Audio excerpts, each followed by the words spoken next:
You posted for a nanny, she said, calm as stone, but I brought a crib. I opened the door expecting, I don't know, someone soft. Maybe an older lady in a cardigan. Maybe someone who smelled like cookies and had a degree in early childhood education. Not a woman with a scar like lightning down her arm wearing cargo pants and a firefighter's jacket hauling a toddler crib over her shoulder like it weighed nothing. Her name was Logan. Logan Reese. And I'll admit it, I froze. My mouth opened and closed like a car engine that wouldn't quite start. She looked me straight in the eye and said, "It was your ad. I recognized the zip code." Behind me, my daughter Mia peeked out from behind my shirt. 7 years old. Big brown eyes. Mismatched unicorn slippers. Logan didn't smile. Didn't crouch. Just nodded and said, "Nice slippers." Mia whispered, "One's missing a horn." Logan nodded back. Battle damage. Happens to the best of us. I didn't even realize I was stepping in front of Mia until I had. I think I said I was expecting someone different. She didn't flinch. I get that a lot. There was a silence, the kind that weighs more than it should. She dropped the crib gently like it was glass and handed me a letter. One look at the signature and my knees almost buckled. Annette Reese, my old foster mom. The woman who took me in when my parents were busy trying to stay drunk. Annette had passed last winter.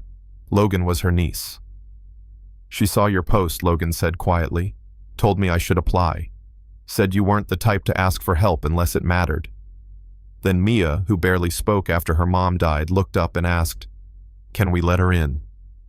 Just a little. So we did. That night, Logan set up the crib in our living room like she'd lived there her whole life. No comments about the peeling paint, the half-finished bookshelf, the dishes in the sink. Just action. Quiet, precise. She had the kind of energy you feel before you see like a storm, rearranging furniture. By 5 a.m. the next morning, she was skipping rope in the kitchen. Jump rope. In combat boots. With a tank top and the kind of focus like the world owed her a debt. Mia sat at the table in her PJs eating dry cereal from a mug, whispering, "She says this is her warm-up." Logan didn't break stride. Discipline is oxygen. Without it, you suffocate. By 7:30, she'd folded all the laundry like it was up for military inspection, fixed the squeaky back door, and built a shoe rack from broom handles. I trailed behind her with a coffee mug like a guy watching a tornado organize his house. I should have felt embarrassed. Instead, I just felt steadier.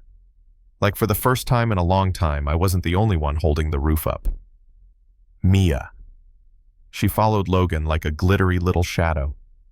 Later that week, I asked her why she left the fire department. She didn't look up. Just said, "Some things burn longer than others." That silence. That was heavier than anything she could have told me. That night she told me about her son, 7 months along. She didn't tell anyone she was pregnant, didn't want to be treated like she was fragile. Then there was a call. House fire. Kids inside. She saved one. Went back for the other. Stairwell collapsed. Shoulder shattered. Baby gone. She was supposed to name him Aiden. She never got called Mom. And I just sat there. Because what do you say to a wound like that? Weeks passed. Mia changed. She laughed more. She danced. She slept through the night. And then came the spring recital. Mia was picked for a solo. My little girl who used to flinch when the microwave beeped was going to dance in front of an audience. Logan cleared the living room, pushed back the couch, rolled up the rug. "You're building a war zone," I asked. "Something like that," she said. Except this time the mission is balance. Her training was unorthodox. Bubble breathing, standing on one foot, whispered counts and push-ups and sparkly socks. But it worked. Mia didn't just dance. She danced like she was remembering how to be whole. The day of the performance, the sky was blue, the auditorium packed. Mia stepped on stage in her white leotard. The red thread Logan had sewn into her worn-out slippers caught the light like fire. Then, it happened. A loose bolt. A sound. A groan from the rig above the stage. And in a blur, Logan moved. vaulted the orchestra pit. Arms out, body curled over Mia like a human shield. The beam fell. She took the hit. Didn't scream. Didn't cry. Just whispered, "Is she okay?"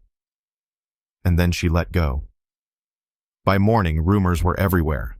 Logan had rushed the stage, created a panic. Dana York, head of the PTA, called it reckless, said she endangered the whole school. The board sent a letter. Cold, unfeeling. Remain off all school property pending investigation. And just like that, she was gone. Mia didn't talk for 3 days. When I finally found her dancing in the hallway barefoot in silence, I realized something. I had told the board what Logan did, but not who she was. Mia said it best. She didn't just catch me, Dad. She believed I could dance before I believed it myself. 3 days later, a small wooden box arrived in the mail. No note. Just 2 miniature ballet shoes split down the middle. One labeled Mia, one labeled Logan. And then came graduation. Mia walked on stage not in pastels but in Logan's old field jacket. Ribbon tied like a badge of honor. She stepped to the mic and said, "If someone catches you when the lights fall, listens when you don't speak, and stitches your shoes with red thread, can you call her mommy even if she didn't give birth to you?" The crowd froze, then roared. Dana tried to shut it down, but it was too late. The kids cheered. The parents stood. Logan, who didn't even plan to come, watched from the shadows, hands trembling on the fence.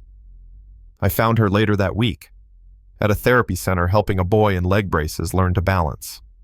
I told her Mia still waited by the window every morning just in case. She shook her head. "I scare people." "You never scared her," I said. "She just wanted someone who saw her." Logan blinked. "I'm not what moms are supposed to look like." "Good," I said, "because my daughter doesn't need a picture-perfect mom. She needs you." I didn't have a ring, just the red ribbon. I tied it around her finger and said, "I can't promise much, but I'll sweep every cracked tile of this life with you." She stared for a second, then whispered, "Soft things break too easily anyway." And right then I knew. The strongest things. They're stitched together with red thread. What about you? Have you ever met someone society misjudged but who changed everything for the better? Do you think strength and softness can live in the same person? Let's talk about it in the comments. And if this story hit home, like, share, and don't forget to subscribe, because the next story might be the one your heart's been waiting for. "You posted for a nanny," she said, calm as stone, "but I brought a crib." I opened the door expecting, I don't know, someone soft. Maybe an older lady in a cardigan. Maybe someone who smelled like cookies and had a degree in early childhood education. Not a woman with a scar like lightning down her arm, wearing cargo pants and a firefighter's jacket, hauling a toddler crib over her shoulder like it weighed nothing. Her name was Logan. Logan